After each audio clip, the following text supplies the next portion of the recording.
Hello guys, good morning.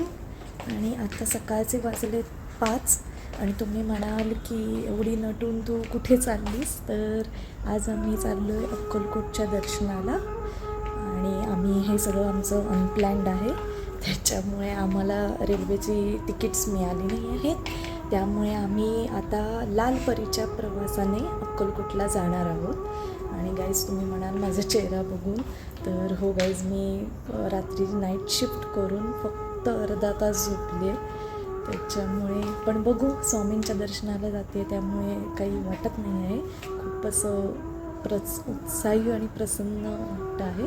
खूप वर्षांपासून माझी इच्छा होती की अक्कलकोटच्या दर्शनाला जायचे, तर फायनली ती वेळ आलेली आहे. माझ्याबरोबर माझी एक PGची रूममेट आहे.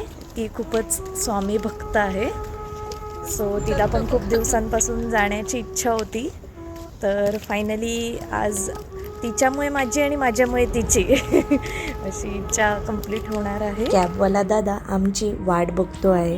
आता वाजलेत 5:17 आणि आमची बस 5:45 आहे आणि आम्हाला स्वारगेटला जायचं आहे. येस, आम्ही परफेक्ट 5:43ला स्वारगेट स्टँडला पोचलो आहोत. आणि आम्ही बस कुठे लागले ते शोधतच होतो, एवढ्यात आम्हाला आवाज आला. फायनली बस अपार कष्टानंतर मिळाली.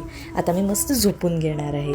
आम्ही तिघीजणी जातो आहे ना, तिघींनाही विंडो हवी आहे म्हणून असे बसलो आहे. आणि मग मी बघते आहे पुढे जाऊन गाडीला अक्कलकोटला जायला खूप गर्दी होत होती. नशीब आम्हाला व्यवस्थित जागा मिळाली. आणि आता माझ्या बाजूला येऊन काकू बसल्यात, त्यामुळे मी निवांत ताणून देणार आहे. अक्कलकोट शहरात जशी एंट्री केली तसा पावसाने आपली एंट्री केली. बाहेर बघितल्यावर जणू पावसाळा सुरू झाला आहे असंच वाटत होतं.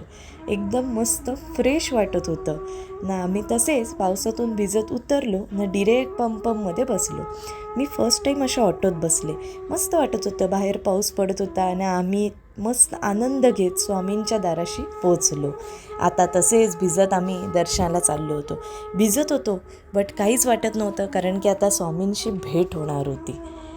आतमध्ये परमिशन नव्हती, सो दर्शन झाल्यावर व्हिडिओ घेतला. खूप मस्त वाटत होतं. त्या परिसरातील झाडं तेव्हापासून तशीच आहेत, त्यामुळे खूप थंड वाटत होतं तिथे. ती स्वामींची फ्रेम बघून साक्षात स्वामीच आम्हाला बघतायत असं वाटत होतं. तिथे एक छोटा भाविक होता स्वामींचा, खूप क्यूट होता. त्याला बघून मला माझ्या भाचीची खूप आठवण आली. फायनली मी अक्कलकोटला आलेली आहे आणि मला खूप शांत आणि प्रसन्न वाटत होतं. आम्ही तिथे बसून जपसुद्धा केला. आणि आता तिथे असलेले छोटे स्टॉल बघूया.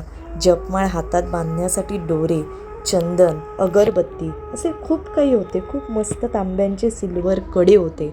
खूप खूप छान छान स्वामींच्या मूर्ती होत्या, अगदी लहानापासून मोठ्यापर्यंत. स्टॉल बघून झाल्यावर आम्ही गेलो महाप्रसादाला आणि तिकडून ती जगप्रसिद्ध असलेली स्वामींची मूर्ती बघायला आलो.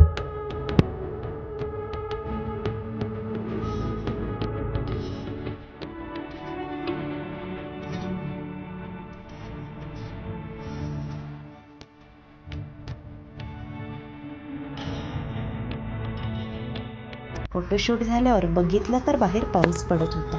मग काय, वडापाव खाणं हे एक अलग लेवल का सुकून है. मग त्या बबूदादाला पण पाव दिला आणि आम्ही निघालो होता परतीच्या प्रवासाला. स्वामींच्या मठातून बाहेर पडावं असं वाटतच नव्हतं. तिथेच बसून राहावं वाटत होतं. सगळे प्रॉब्लेम्स, टेन्शन सगळं विसरून गेल्यासारखं होतं. खूप पॉझिटिव्ह वाईब्स येत होते. एकच वाटत होतं, स्वामी आहेत ना, स्वामी सर्व ठीक करतील. बट काय करणार गाईज, निघावं लागलं. मला स्वामींच्या मठात गेल्यावर माझ्या आजोबांची खूप आठवण आली. ते आता या जगात नाही आहे. त्यांची खूप श्रद्धा होती स्वामींवर, भक्त होते ते. न चुकता रोज ते त्यांच्या जवळच्या स्वामींच्या मठात जायचे. त्यांना अनुभवही खूप आले होते. ते आता असते तर त्यांना नक्की घेऊन गेले असते मी. थोडं वाईट वाटलं मला, बट काय करणार, सगळंच नाही होत लाईफमध्ये आपल्या मनासारखं. आता मी मस्त गाणी ऐकत बाहेरच्या नजाऱ्याचा आस्वाद घेते. आपण भेटूया माझ्या पुढच्या ब्लॉगमध्ये. तोपर्यंत तुम्ही मस्त राहा, हसत राहा आणि काळजी घ्या. रुखो रुखो, लाईक, शेअर आणि सबस्क्राईब तर नक्की करूनच जा.